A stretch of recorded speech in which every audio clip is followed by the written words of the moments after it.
So it's my pleasure to have Ian Cousin here with us. A bit about his history. So he did his PhD in the University of Bath and maybe Bristol afterwards with Nigel Franks. Afterwards, he moved to Oxford as a research fellow. And then in 2007, he joined Princeton in the Department of Ecology and Evolutionary Biology, where he became a full professor in 2015. And that's also the time where he moved just recently to be a director of the Max Planck Institute for Ornithology in the Department of Collective Behavior. Now, Ian studies many interesting questions like collective memory, distributed sensing, collective decision-making, leadership.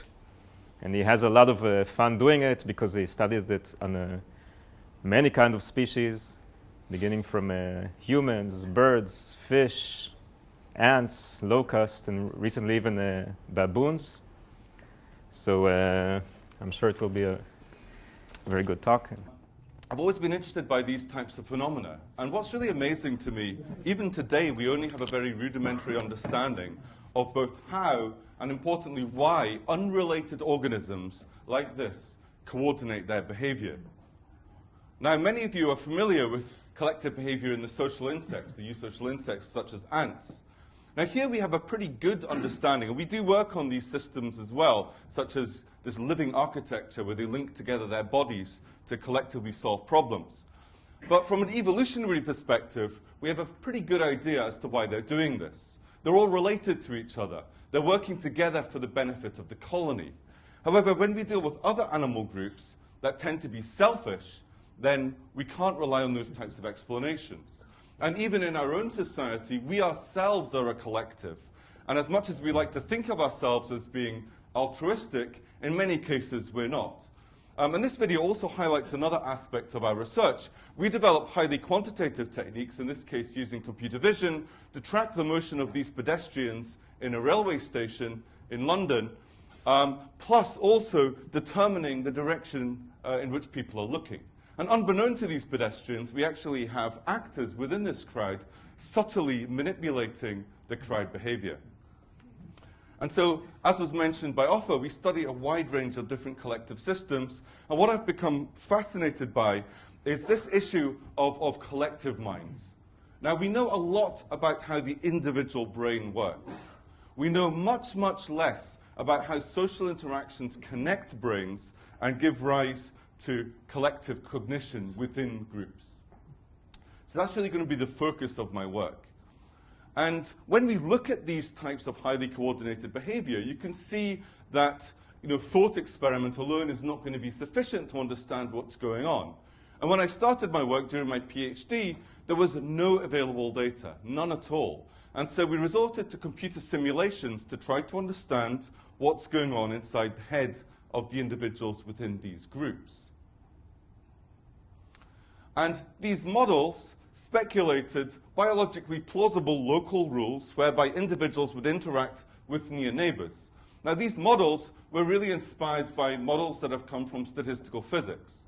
So the individuals, for example, exhibit some sort of attraction to local neighbors, or perhaps a tendency, such as in the XY model, to align their directions of travel.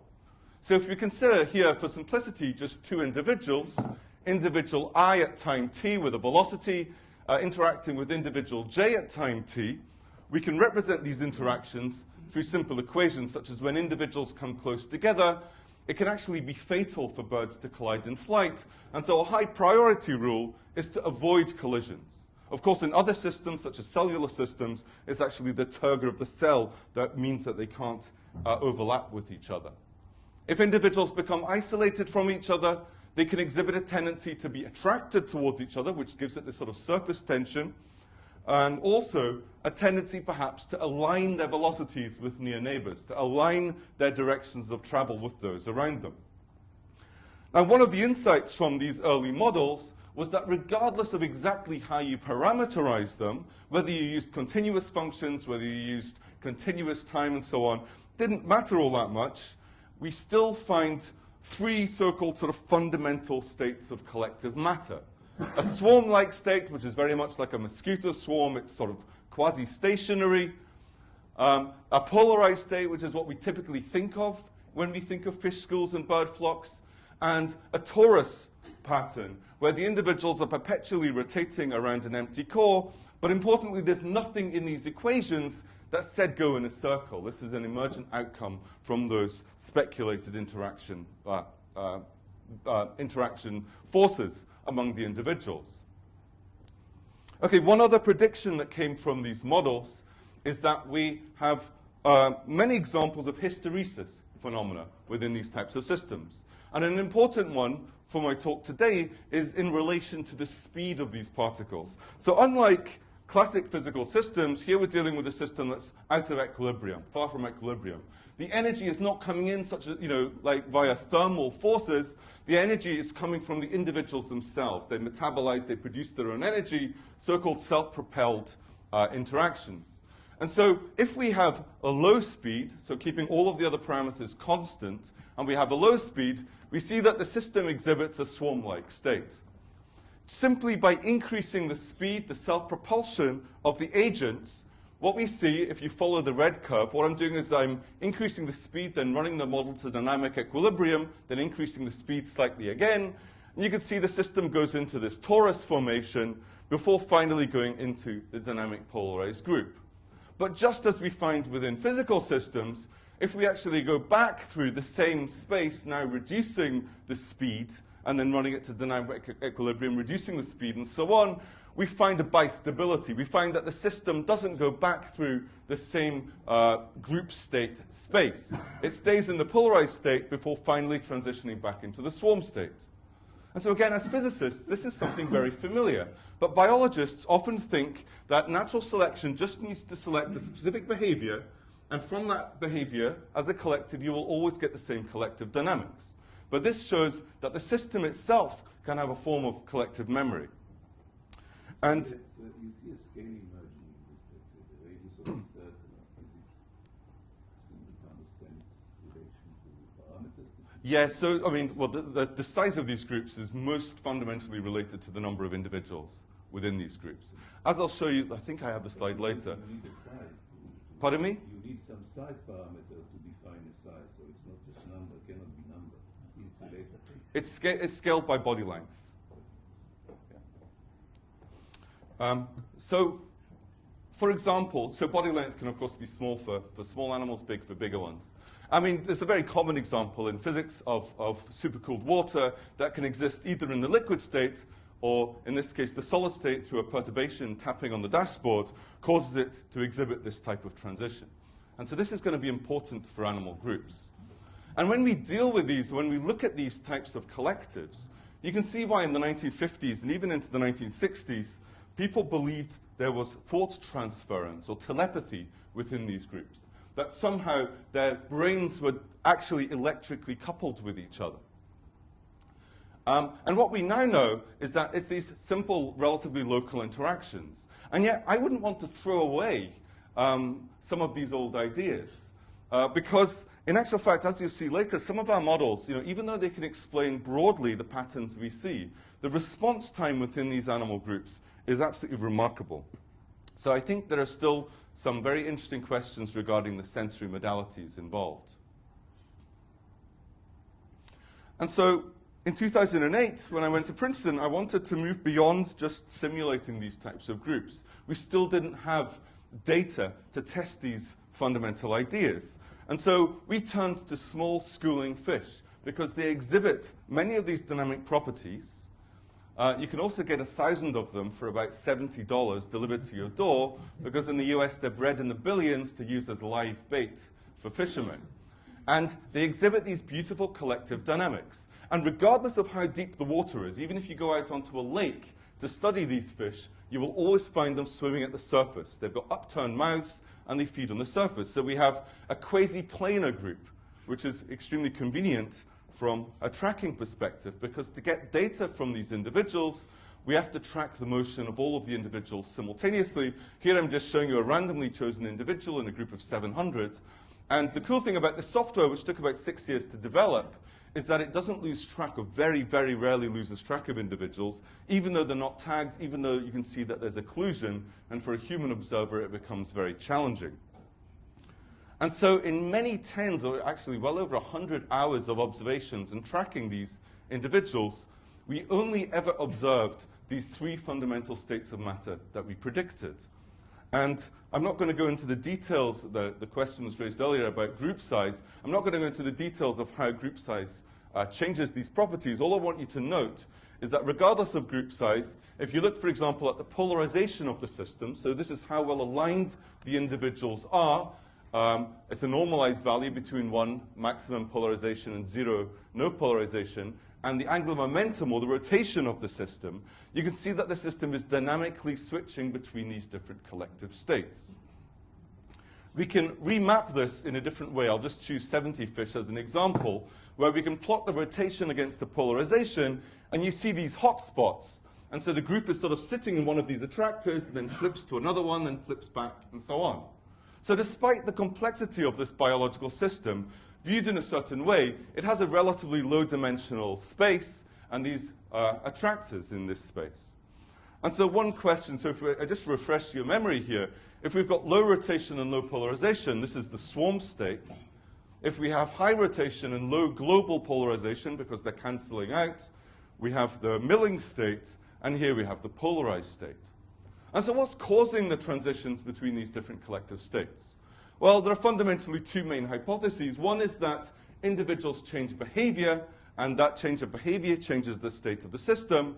But as I showed you before from the predictions in the model, we can also have ergodic fluctuations that dynamically flip the system between attractors if they exist in a multi-stable regime. And we can ask this of the data. And what we find is that the transition between this locally and globally disordered state and these two other states is driven by a change of behavior, specifically a change of speed. Just by speeding up, by adding propulsion, the system goes from local disorder to these two locally ordered states. However, the transition between the milling state and the parallel group state, if we exclude effects such as boundary effects, is driven by ergodic fluctuations that probabilistically can percolate through the system and allow it to change state, providing evidence that the system indeed, between milling and polarized state, is in a bistable regime. Changing velocity of what? The speed of the individuals, Of one? all of them. All of them together? Yes. So they're strongly coupled. You'll see that later on. So if you change speed, right, and I don't have social interactions with you, you just walk off. But if I want to maintain social interactions with you as you speed up, I have to speed up to keep up with you. And so you get these waves of behavioral change percolating through the groups. And I'll come back to that in a moment. Let's say one speeds up, another slows down. Then they would split apart, right? So to maintain cohesion, if an individual speeds up, the other individual either needs to speed up or this individual needs to slow down. Okay? Now, if they're slowing down, if they're moving, they're hardly moving at all, then there's no opportunity for them to find food. Okay? And as you'll see later on, these locally ordered states are actually better for information percolation through the system. And so the system dynamically exhibits these different states, but it relates to the behavior. It relates to what they're trying to do. And so if you look, for example, at a local radius, so the perspective from the perspective of a fish themselves, regardless of exactly how you look at this, if you look at the local polarization, the relationship between the local order parameter and individual speed for a focal individual, you can see this strong coupling among individuals. And you can see that regardless of system size, whether it's 30 fish or 300 fish, these local order parameters remain near identical, suggesting that the fish have got no idea whether they're in a group of 30 or a group of 300. Their local environment remains the same. Another interesting property is that the density remains the same regardless of system size. So this is termed an H-stable regime. And so how is this important for the dynamics of the group? What does this allow them to achieve? Well, we conducted experiments in which we wanted to set these groups a computational challenge to ask a key question about the evolution of group living. Does living in a group allow you to solve computational problems that you cannot solve or are very difficult to solve at the level of the individual? In this case, we're going to deal with a common problem, which is locating an optimal peak within a complex spatiotemporally varying gradient. So the gradient is long range with respect to the body length of the individuals, and the challenge is not to get trapped in local optima, but to find the global solution to the problem. And we used light because these fish feel very scared within a light environment because of the high contrast. It makes them at risk of predation, and so they're trying to find dark regions. But we can also think about this in terms of chemotaxis or thermotaxis. And because we can't see the fish when they're in the dark regions, what you're seeing below is exactly the same experiment as above, but now filmed in infrared light, so we can track the individuals. And so you can see this spatiotemporally varying gradient, and here you can see the motion of the fish, and so we can extract them from their background, and we can look at how they're interacting with each other, but also now we can integrate the complexity of the environment to understand the interplay between these social interactions and their interactions with complex environments. And what we found was the first experimental evidence that indeed, as group size increases, the individuals become much, much better able to solve this problem. And so, turning to our data, because we've tracked the motion of the individuals, we thought to ourselves, well, we should be able to determine the length scale over which individuals are detecting the environmental gradients. And we can also interrogate how they reconcile that goal-oriented behavior, their personal information, with the social information via the interactions with others. And what we find in the blue line is not surprising. The social interactions are very important. The individuals couple strongly together. They very rarely leave the group. However, we find no evidence that the individuals are capable of detecting the light gradient. So this leads to a conundrum. If individuals are not utilizing or detecting the light gradient, how on earth is the group doing so? And so here we have an example where the individuals are not able to do something, and yet the group clearly is. And of course, the fish are doing something very simple, and actually turns out to be provably optimal for a wide range of different gradient types. All they're doing is they're using a local scalar measure of the environment, a measurement of how good the environment is where you are at that moment in time. No integration in space, no integration in time. We looked for these things, we found no evidence for them. The individuals are simply speeding up in light regions and slowing down in dark regions. So this is no taxis. There's got no ability to detect a gradient. Of course, if you're slowing down in dark regions, it means on average you spend slightly more time in those dark regions. But it's, as you saw from the previous graph, this is a very poor way of locating these optimal regions of darkness. However, if you now start thinking about the social interactions, this comes back to the question that was raised earlier. If you have two individuals moving together, and now one of them finds a dark region, say this hand is a fish that finds a dark region and slows down, and if you imagine that we have an elastic connection between the two, so the fish connection to a first approximation can be thought of as a breakable spring. So it gets stronger as the individuals get further apart, but eventually, if it's pulled too far, it will break and the individual can leave the group. So what happens is that the individuals move, this individual slows down, this individual keeps moving, and the spring gets tighter and tighter, exerting a stronger force on this individual, which causes it to curve in towards the dark region. Another factor that plays a role here is just like cars on a highway, time to collision is important. And when you have a high density of traffic, or if cars are moving slowly, they tend to be more closely spaced to each other. And so the attraction vectors also tend to point more towards these dark regions because of this accumulation. But the asymmetry is not working. Why are you saying that the faster one that's in the light will slow down? It has to. So for example, if this individual is stationary, one possibility is that as the spring gets stronger, then this individual gets pulled out of its stationary regime. But as you correctly say, there's an asymmetry here.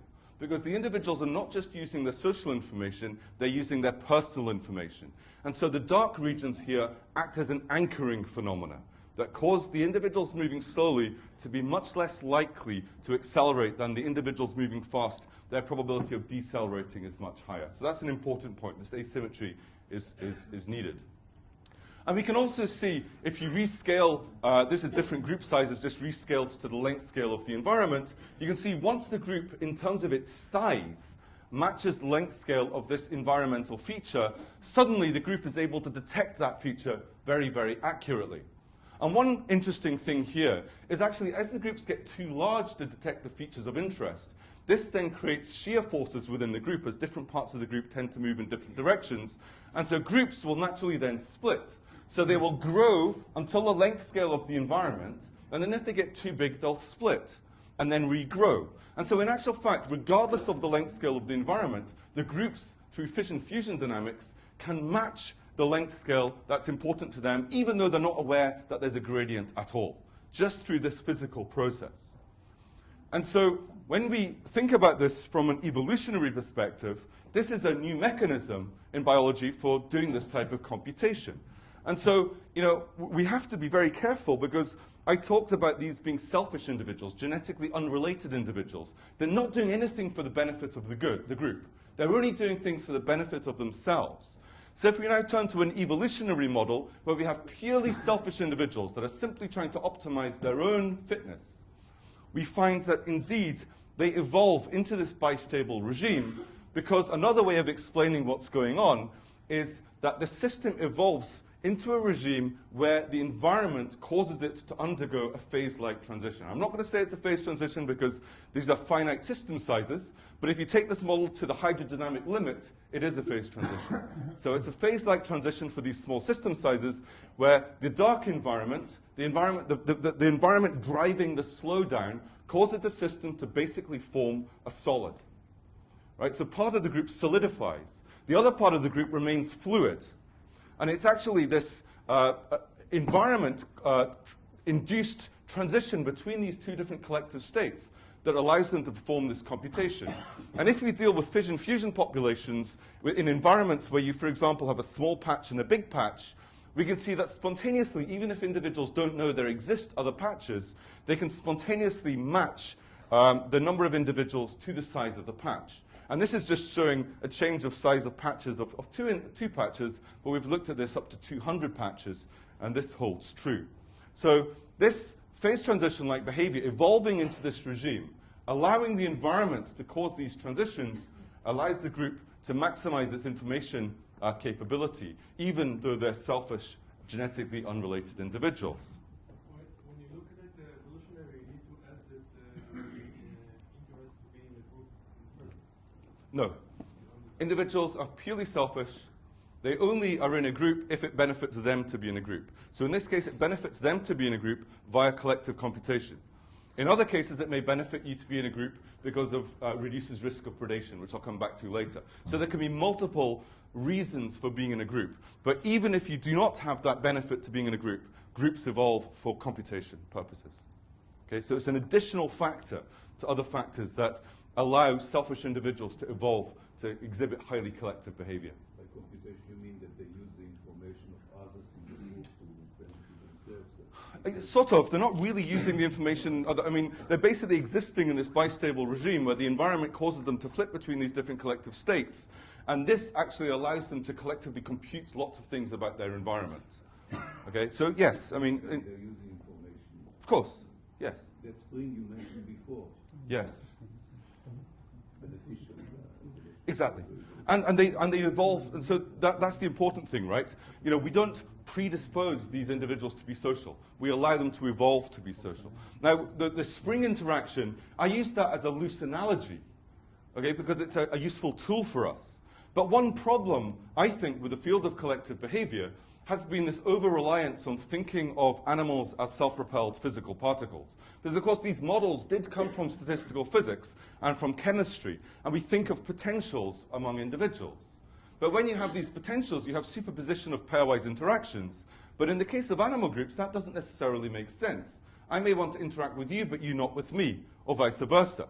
And so in recent years, what we've been doing is going beyond these simple particle paradigms. And to do this, this is real data. We've developed software that not only tracks the motion of the individuals, but it calculates the body posture of each individual in the frame of video. It calculates the positions of the eyes based on geometric relationships with the head.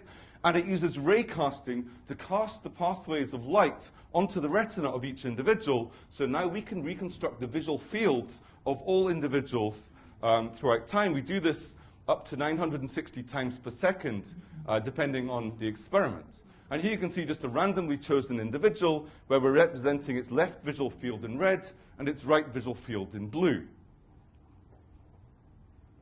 And you can see, even if we look at a simplified representation, whereby now you can see the visual field of a focal individual, you can see that this is a very complex, time-varying, dynamic network topology of interactions.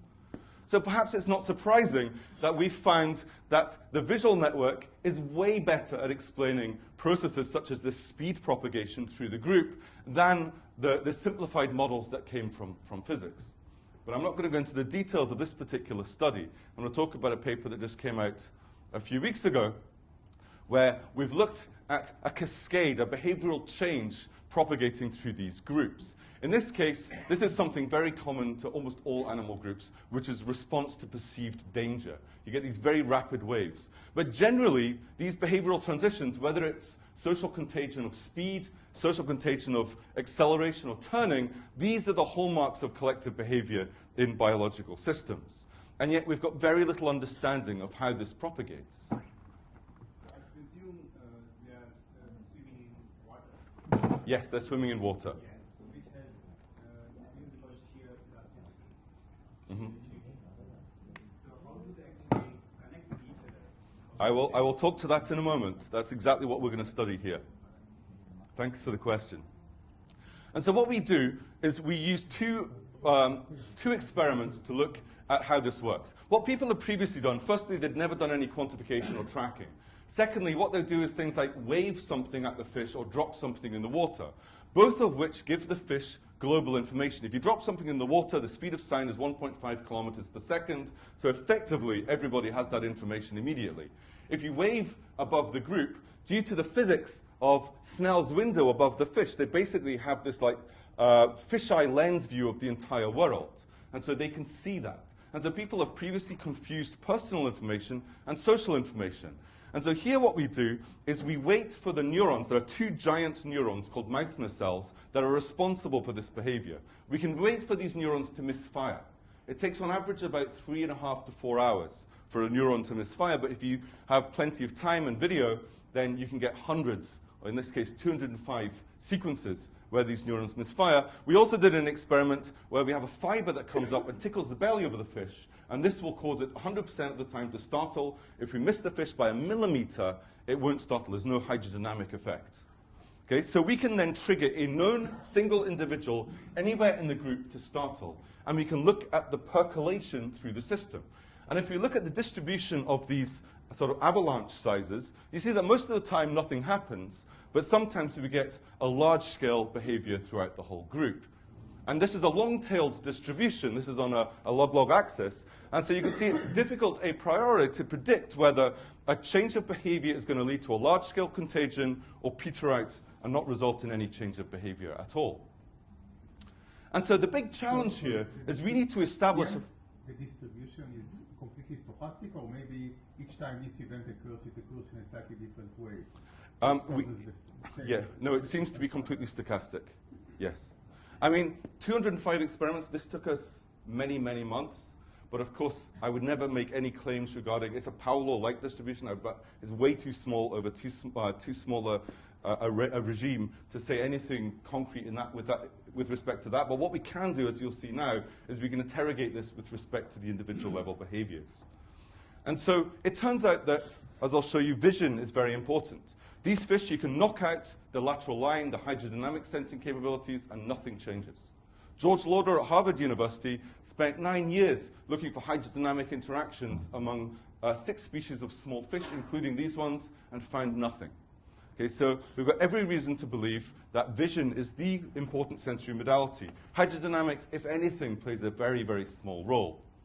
But like in all sensory systems, what we're dealing with is individuals having to take in a very high-dimensional visual input. It's a very complex visual scene. But what they have to do is to translate that down to low-dimensional behavioral output. And we've specifically chosen a behavior that, as I mentioned before, is driven by 2 cells. Okay? So it's a huge dimensionality reduction problem for the brain. And we've got very little understanding of what cues are actually used and how individuals make this decision. And so I won't go into the details, they're in the paper, but we've used computational visual field reconstruction, body posture mapping, and machine learning approaches to interrogate how the animals do this. And we've been able to determine which visual features, how the information that falls on the retina is translated to behavior. And I'm not going to discuss which features those are today. We can go into that if you're really interested in fish vision. But we use 2 different machine learning approaches, and they came to exactly the same conclusions regarding, and we looked at all possible visual features they could use. Okay, so we get a good sense of which features they're actually using on the retina when making this movement decision. And from these data, you can then reconstruct a network of probabilities that individuals will influence each other if an individual changes behavior. So when you see most social network studies, the network's based on some sort of arbitrary thing, like an individual's close to another individual. No one really knows what information is being conveyed, if at all. But here the connections are really, I'll show you time-varying connections where the thickness relates to the probability that individuals change state.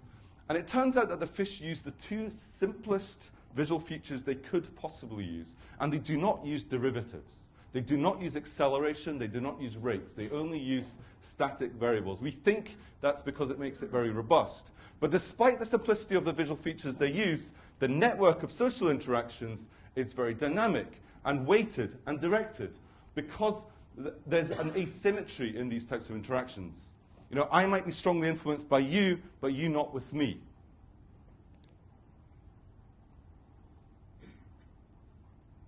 And so here you're seeing a video of these time-varying interactions within the group. And because these are probabilities, these are actually quantified estimates, we can actually then make predictions if any individual changes behavior, how that behavior is going to ripple through the group, who is going to be infected by the behavior, in which order, and how far it's going to percolate. But before we can do that, we need to relate social contagion to network properties more generally.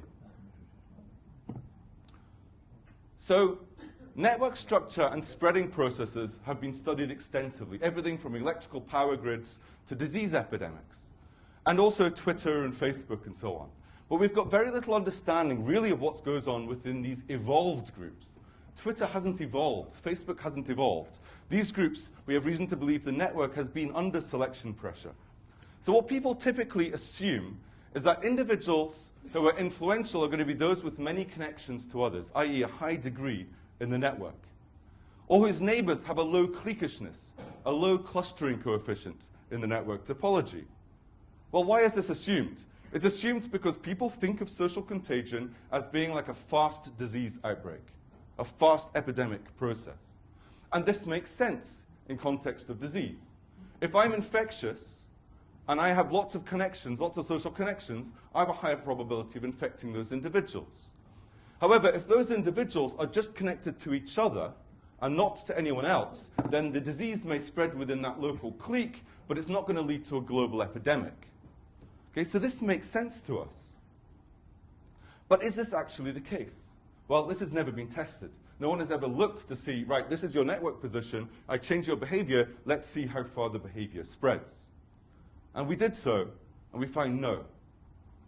In actual fact, the most socially influential individuals are those with a low degree and whose neighbors have a high clustering coefficient, i.e. exactly the opposite of typical assumptions. And so you can't just simulate these processes. You have to turn to experiments and actually work out what's really going on. And the important thing, of course, is we can now address why. And it's because disease spreads as a so-called simple contagion. What that means is if I'm infectious, the longer I am in contact with you, probabilistically, the higher is the chance that I will infect you with the disease. Makes sense? But now think about social behavior. Say I have a certain political opinion, and I'm trying to convince you of my political opinion. Well, it doesn't matter how long I remain in contact with you. you may still not believe me. You may still not agree with me. And so fundamentally, there's a difference. Another difference comes in because, say I'm trying to convince you of something, and I raise your probability of believing me, but you're not convinced. But I then convince you, who convinces you, and then you talk. And then you manage to convince him. Unbeknown to him, I've actually influenced him indirectly as well as directly. And so these loops turn out to be extremely important. So what the fish are doing is they're basically acting as neurons. They're acting as coincidence detectors. They're waiting for reinforcement of information from multiple individuals before they will change their behavioral state. And so this is so-called complex contagion because it requires reinforcement from multiple individuals. And so now, by understanding the relationship between network structure and social contagion, we can now predict for any experiment, so this is not the average, we can predict for any experiment as soon as an individual changes behavioral state. We can freeze time, we can calculate the network structure, and we can predict very accurately how far that's going to spread through the network, plus the order in which individuals are going to be infected by this social contagion. We can also then map this to space and do lots of other cool things, and we're also exploring theoretically why this complex contagion has such different predictions to epidemics for these types of networks. And it relates to the spatial embedding of the network, but I don't have time to talk about that today.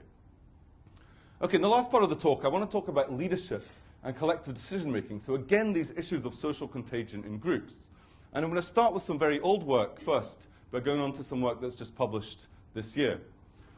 And so in these groups, individuals have different types of information. Fish have wonderful memories. You give them 4 trials, they remember something brilliantly, and they'll remember it for months. It's a complete myth that they have this short memory span. And so this individual, for example, may know that there's a food source over here, or it may see a predator over here that the others don't see. The point is it has goal-oriented behavior. But does it have to signal to others, I know what's going on, follow me? Do others need to recognize who has got relevant information and who does not? And we've got no evidence that there's any signaling going on within these types of groups. And using a simple model where individuals exhibit a social tendency and a goal-oriented tendency, and we assume that they weight them together. We've got good experimental evidence for this now, that they weight them together with a simple weighting term called omega, whereby if this omega, the weighting of your goal-oriented behavior, is very low, then you don't want to risk leaving the group, so you pretty much get the schooling dynamics I showed you before. But if omega becomes larger and larger, this goal-oriented behavior becomes increasingly influential on the kinematics of motion. And so the first thing we can ask is if there's a subset of individuals with a preferred direction in a group of naive individuals. So I'm going to look at a group of 100 with 1, 5, and 10 informed individuals. And we can see that one informed individual is not able to guide the group in this preferred direction.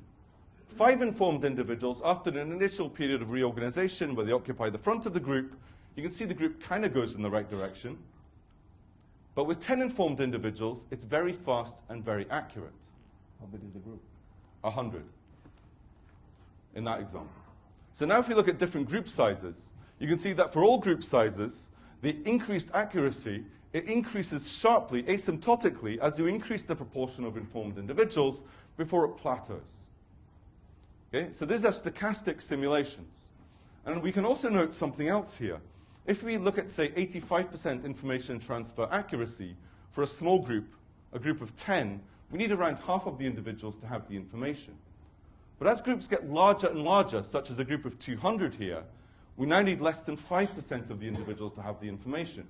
And we've simulated things like cell sheets, where it looks like everybody knows where they're going, yet only a tiny microscopic proportion of cells may be detecting some sort of external cue, like a gradient. We've looked at this in the context of animal migration, again showing that as group size gets larger, the proportion you need gets much, much smaller.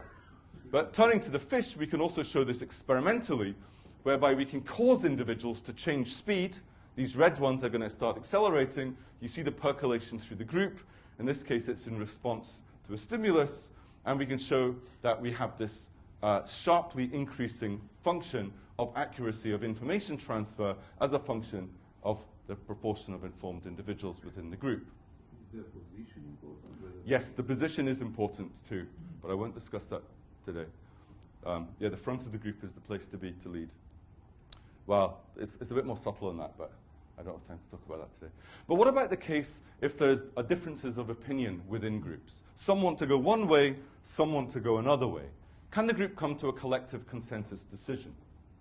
Of course, if we're to do this, if we're going to decide to go to a certain cafe tonight in Tel Aviv, and 6 of you have a preference for one cafe, 5 for another, and the others don't know Tel Aviv, then of course I'd ask the question, you'd put your hands up, I'd do some mathematics, I'd pass back the consensus. But of course these animal groups are not capable of doing this. And as I'll show you, they don't need to. The key properties that turn out to be important are the number of individuals with each preference strength, the strength of the preferences, and the geometry of the problem, i.e. the spatial embedding of the problem. So I'm going to present it in the following way, where one informed subset is always going to want to go 0 degrees. And I'm going to change the angle at which the other group disagrees with them. So they may only disagree by 1 degree, 2 degrees, whatever, 20 degrees, all the way up to 180 degrees. So one group fixed at 0, the other group changes, or in each simulation run, I fix it, but it's a different direction that they want to go in, all the way up to 180. And the solid line just shows you the average direction that they go in. And these exact numbers don't matter, as I'll show later, but if we look at, say, 5 want to go one way, 5 want to go the other way, for each angle, I run thousands of simulations, and I show you the histogram of where the group goes, we can see there's a pitchfork-like bifurcation, whereby up to a critical difference of angle, the group splits the difference and goes down the average direction, but above that critical difference, you can see that half of the time, this group of subset of informed individuals wins and the whole group goes this way, or the other subset wins and the whole group goes the other way. The groups come into a consensus. They don't split. And so if you think about it, if the angular difference is below that threshold, the group goes the average direction. If the angular difference, for example, if they approach the targets and the angular difference gets greater, then they'll select either that direction or that direction, and they'll all go one way or the other. But now if I just have one extra individual to one of those subsets, so 1% of total group size, so now 6 want to go one way and 5 in the other way. And remember, there's no counting, there's no mathematics, there's no computational capabilities, and yet you see the group will almost always choose the majority preferred direction. So collectively, they're able to do these calculations. And so in this case, some want to go one way, some want to go the other. If the angle is below the critical bifurcation point, it's the same as before. But now, once they reach that bifurcation point, the group will almost always go in the majority preferred direction, despite the noisy local dynamics of social interactions. And so you can see here in a video, there's an equal number wanting to get to the white and the red target, and the green are uninformed. And in this case, they choose the red target, but it's 50-50. But if I add one extra white individual, and I hope you can almost see from the video the local noisy nature of these local interactions, and yet the group, through its dynamics, will collectively compute that direction. And of course, there is a regime if the omega is sufficiently large where the group can no longer reach a consensus, and the groups will tend to split apart. Now, when I published that paper, the editors at Nature, the consensus decision-making stuff wasn't in the original submission. It was about something else. But the editors wanted me to put this in, and they gave me 2 weeks to do it. So I really rushed. And then in the paper, it's like, isn't it amazing that they can perform these complex computations without signaling, without individual recognition, and even with all of these dumb individuals within the group? What I didn't realize at the time was they're only able to do it because of those uninformed individuals within the group. And I was here in Tel Aviv working in the biology department, and I was really struggling to understand evolutionary models of this phenomenon. And I remember walking to the bus on campus, and suddenly it all clicked, and I realized what was going on. And that's the story I want to explain to you now about democratic consensus within these groups, because there are many scenarios where there are conflicting interests, yet failing to achieve a consensus is costly for everyone. For example, if you're on a hiring committee at a university and you never agree on any candidates, this is bad for the institution. And so here we have a scenario where some individuals want to go one way and some individuals want to go another way. And so here we have a majority versus a minority. But if these are selfish individuals, of course the minority could just increase the strength of their opinions, become intransigent, unwilling to give up on the direction they want to go. Does that indeed improve their chances of influencing the group? So I'll show you a simulation result first, and shortly I'll move to some analytic work. But we can look at a majority preference of 0.3. And if the minority also has a preference of 0.3, as I showed you before, the majority will win 100% of the time, almost 100% of the time. But if the minority becomes increasingly strongly opinionated and unwilling to give up on the direction they want to go, they can begin to, and 0.5 is half of the time the minority wins and half of the time the majority wins. But if the minority becomes sufficiently opinionated, they can completely dictate what the group does. Okay, so this seems to then be an argument for increasing strength of opinions. And this could lead to an arms race, where the two subsets just keep increasing the strength of their opinions, and the whole system can never achieve a consensus. But this is when everybody in the group has a preference. But in many cases, there could be individuals with weak preferences, individuals who are uninformed, or individuals who are very well informed, but they don't care regarding the outcome. So there can be diversity or heterogeneity within these groups. And this changes everything. So now on the x-axis, I'm going to show you the proportion of uninformed individuals within the group.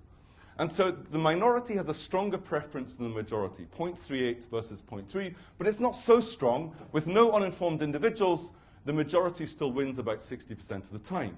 But if I put in 10 or 12 stupid individuals, you can see it pushes control to the majority. And this plateauing out is when the entire group has no information. Of course, they cannot make a decision.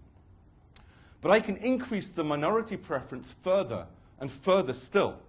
Now the minority is sufficiently strongly opinionated that they'll win about 98% of the time. But put in around 12 individuals that don't care what the outcome is, and they push control back to the majority. And so this was why I was having such weird results in my evolutionary models. And so we needed to explore this mechanism. And we wondered whether we'd discovered a general principle, because there are many systems in nature where individuals can influence and are influenced by those around them. There are, of course, technological or physical systems. There are biological systems such as neural networks, and, of course, social systems. So working with Thilo Gross and Govind Demirel, we developed an adaptive network model where we now get rid of space altogether, and we deal with individuals as nodes on a network and edges as connections or interactions between these nodes. And the assumptions are sort of ludicrously simple. We assume that individuals, in this case, may have one of either preference, and this one thinks red is a good option, this one thinks green is a good option, and they each have a small probability of changing each other's opinion. In this case, nothing happens. But individuals may interact with multiple individuals in the neighborhood. Here, just shown 2 individuals. And all we assume is that if the probability of being convinced by one individual is Q, that the probability of being convinced by 2 individuals is slightly greater than 2 times Q, i.e. there's a synergistic effect. And this comes from social science, this comes from biology. This is a fairly plausible assumption. And so now there's a higher probability, although it's still stochastic, that this individual changes state. And of course, dealing with 3 nodes is pretty trivial, so we looked at 10,000 nodes on a network following these rules. And importantly, I kept Thilo and Govind blind to the predictions. So when they sent me this figure, they were very confused. Because what they found was if the majority and minority had an equal strength of preference, the majority wins. If the minority becomes more strongly opinionated, unwilling to give up on their opinion, then indeed they can now dominate, and the group conforms to the minority decision. But if we have a certain proportion of nodes in the network with no preference, they're unbiased nodes, initially nothing changes until we get this tipping point where now a tiny proportion of individuals that don't care what the outcome is completely determine what the outcome is. And the system moves to majority decision making very, very suddenly. The nice thing about the adaptive network model is that you can use moment expansion and moment closure to create an analytic version of this model. And by we, I mean they. Thilo and Govind did this. This is well beyond my own abilities. But now what you're seeing as the solid and dotted lines is the analytic model. The circles are the simulation. And so you can see that below a critical density of uninformed individuals, there is only one stable state for the minority to win. But then there's an appearance of a saddle node bifurcation, and the system switches over to that majority state. And there's also this unstable, undecided state in between. And so now we can take a lot of the complexity out and just look at the phase diagram of the analytic model, where we have the relative strength of the minority preference on one axis That's how much more strongly opinionated they are than the majority, versus the numerical advantage that the majority has. And if every individual in the population has a strong preference, you can see that being opinionated can win. The minority can dominate in this black region. However, I'm now going to show you the region of parameter space when you have this small proportion of unbiased individuals that flips from minority control to majority control. And I'm going to show it in white. And you can see it's enormous. So now, this whole region, white and gray, is where the majority will win because of that proportion of unbiased, uninformed individuals. And being opinionated only works in this tiny little sliver of space. And so we've also done a series of models, including a coupled oscillator model. We have a paper coming out in PRL in a month, I guess, where we've also shown this works for spin systems in physical systems, where you can have spins that prefer to be up, spins that prefer to be down, and spins that don't care whether they're up or down. You get the same dynamics. Actually, there's some really interesting stuff that goes on in that spin system model that I don't have time to talk about. But we also showed that a small proportion of unbiased individuals in all of these models increases the probability of reaching consensus. They act as a social glue that prevents the population from becoming locked in these opposing opinions. They increase the speed at which consensus is reached, and they increase the sensitivity and accuracy of consensus decision-making. And so it's a little bit, there's a slight analogy to stochastic resonance in this phenomenon. But it also makes a testable prediction that uninformed or unbiased individuals should inhibit the influence of a strongly opinionated minority and return control to the numerical majority. And this is something we can test with our schooling fish. We train individuals to want to have to go to either a blue target or a yellow target. And fish have an intrinsic color-based learning bias, such that with the same amount of learning, if you train them to yellow, they love it. They have a strong preference. So those individuals that are strongly opinionated minority, those trained to blue are going to be our weakly opinionated majority. And if we return to the simulation, the grouping simulation, you can see that we predict that we should have a very large effect for a small absolute number of uninformed individuals. And as we add 5 and 10 untrained individuals, we indeed change control from minority to the majority, as we predicted.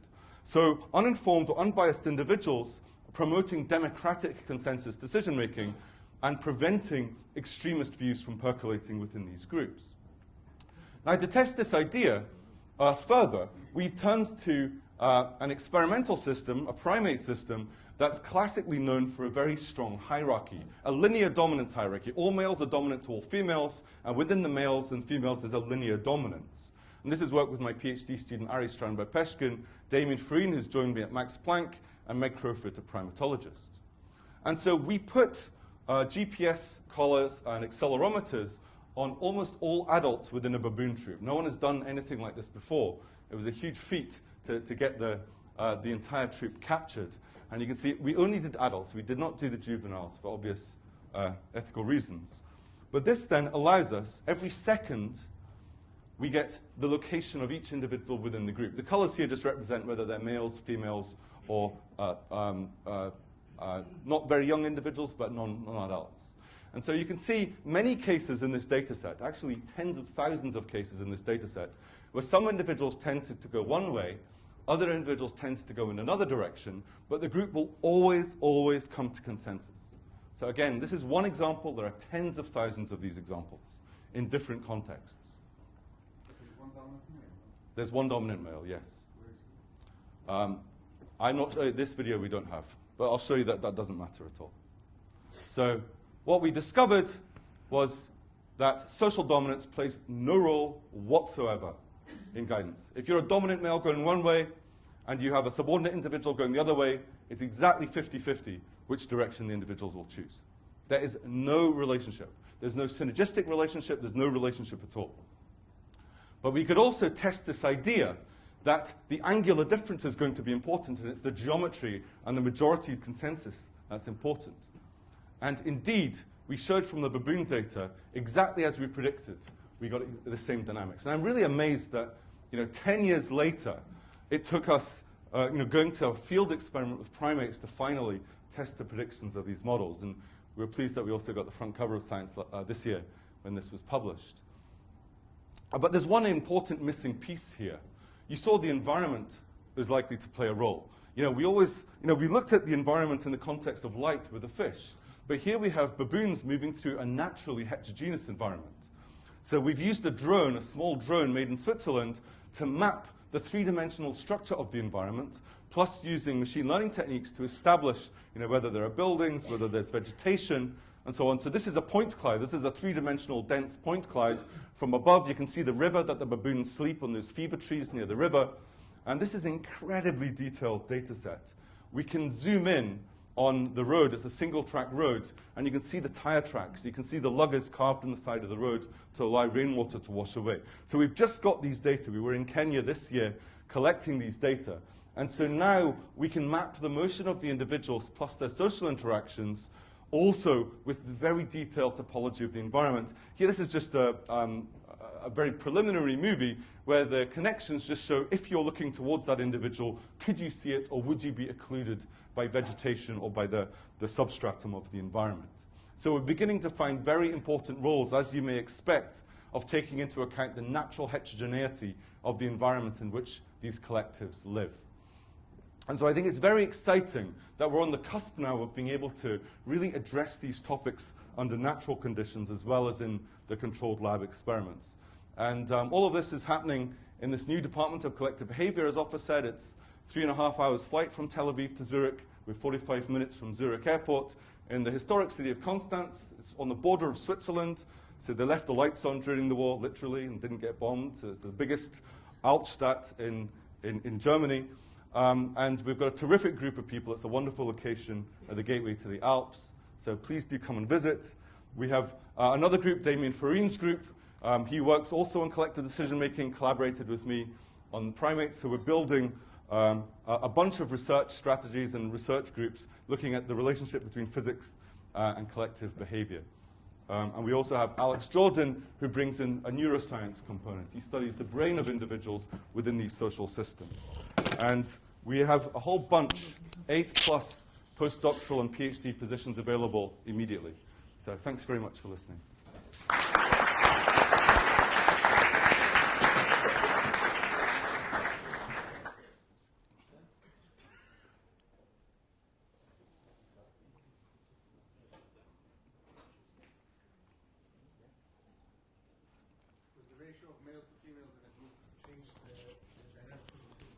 Yeah, so in the groups that I've studied, like locusts, I didn't talk about today, but schooling fish and the baboons, the sex didn't matter at all in these particular systems. But in other systems, such as small groups of, say, cichlid fish, then the sex really does matter. And so for these systems, no, we didn't find any role of sex.